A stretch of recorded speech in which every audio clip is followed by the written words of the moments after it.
So with the vaccination programme well underway and my jab hopefully pretty imminent, is it time to ask what our future looked like? Clearly, the government have borrowed heavily in the last 12 months to keep most of us alive, although those living on low salaries and dividends seem quite disgracefully to still be being overlooked. Although now we have some lines on the road to show us how we might be making some repayment of this debt. But other issues do exist that threaten to change the face of our society that worry me, but maybe not you so much.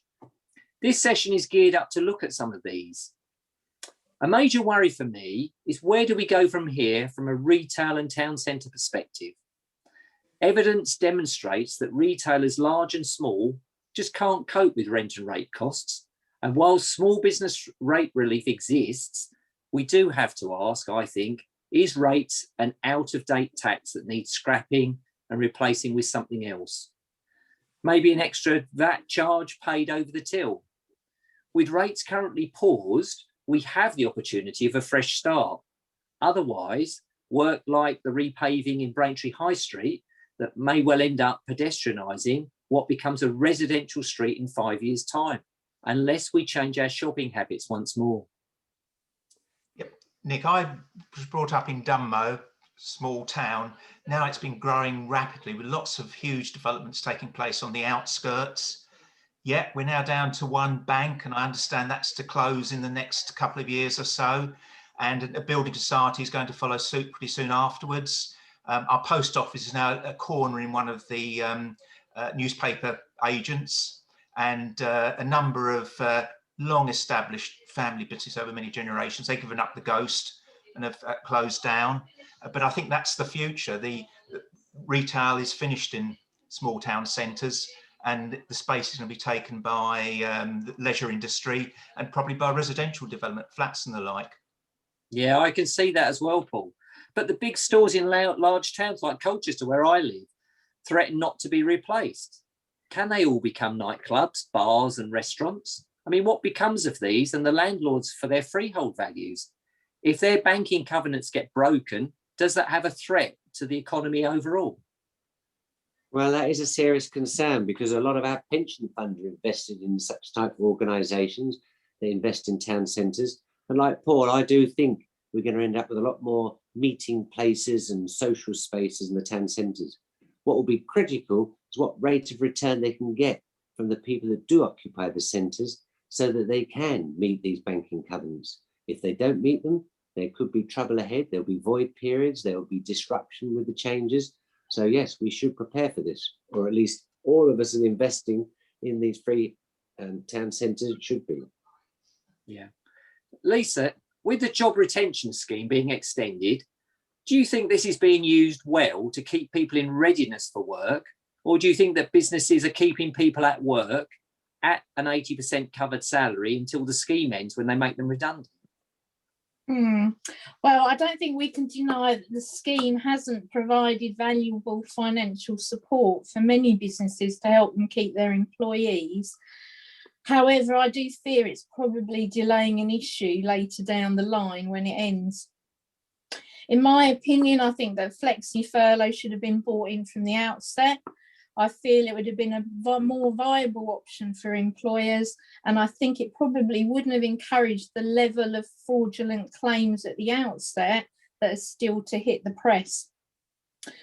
I think the most positive thing to come out of the situation has been that many business owners have taken the time to review their business and look at areas of weakness or poor productivity. And this reflection, I think, has resulted in two actions. Firstly, sadly, employees have probably already been made redundant, and per the guidance, that obviously was the correct action to take. Or secondly, individuals have been held on to under furlough to be dealt with later. It's the latter option that I fear is going to result in future redundancies, as these will be employees that were probably likely to be surplus to requirements prior to the pandemic. For me, it's also really important that the business owners do consider the options that they have. And whilst redundancy is one, it is a costly one. And there are other options like change of hours for either a fixed period of time or for a short period of time, which still protects employment. We may also start seeing cases where claims are found to be ineligible and employers are asked to repay them, as individuals are made redundant as soon as we come out of furlough. And this is probably likely to be the case for those that are continuing to trade with larger number of employees. So how do we feel about furloughs and working from home? I mean, in some cases it's been a real lifeline, or will it prove to be a real problem productivity-wise when the economy starts to warm up a bit? I have some real concerns that having slowed down for over a year by the time this is all over, it's going to be really, really difficult to regain the productivity of the pre-pandemic era.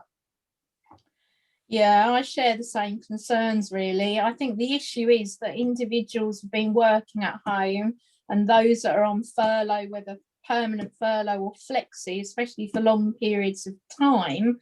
And this combined with the fact that I just think the pace of life has actually slowed down, even though some industries are busier than normal. Combine this with the effects of mental health and having to deal with Teams and Zoom discussions, which in my opinion are not as effective as face-to-face. I think many employers have found it hard to deal with this in order to keep staff motivated and to monitor productivity remotely. I think it will be difficult when the workers return to the office because the expectation of productivity and in particular timekeeping will be the same as it was pre-COVID. So no more getting up 5 minutes before work in your pajamas to start work at 9. And then let's not forget the mental health aspect.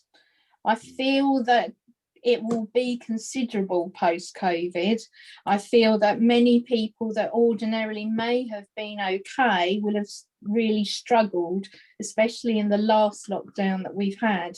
And we already know that mental health is an area that is sadly very poorly supported by the NHS prior to COVID.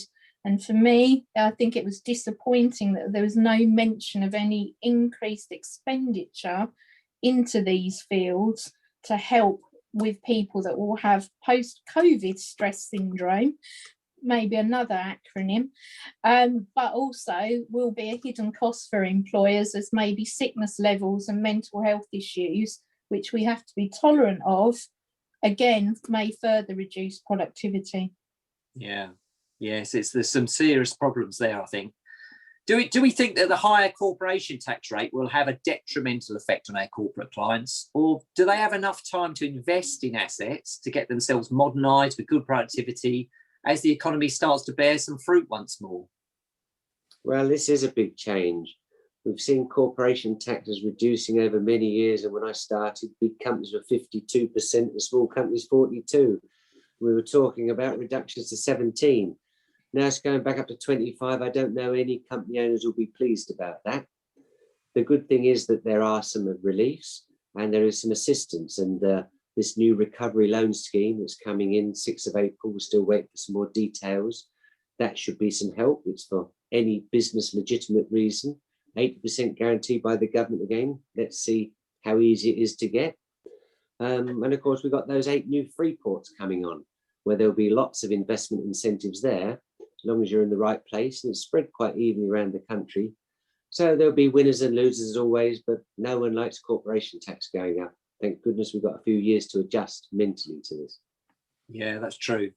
We're seeing lots of things on green issues, yet creating these green alternatives can sometimes be the least green process going, unfortunately. So we all look to do the right thing, but then do things terribly by not thinking.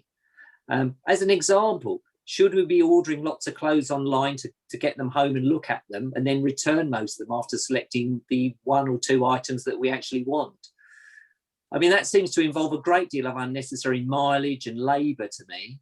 Or is it a good idea because it provides jobs for van drivers and pickers and packers at these huge warehouses?